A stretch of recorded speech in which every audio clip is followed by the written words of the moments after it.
Parliament की जानिब तमाम तर MNAs और सेनेटर्स रवा दवा है। बड़ी तादाद में इस वक्त मुल्क भर से PTI सेनेटर जो हैं वो निकल आए हैं और शेर अफजल मरवत साहब इस वक्त लीड कर रहे हैं मुनाजिर। आप देख सकते हैं बहुत बड़ी तादाद में इस वक्त उमर अयूब साहब, असद कैसर साहब,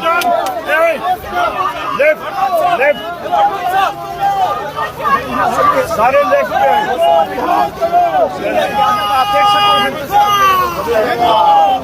कौन बचाएगा पाकिस्तान?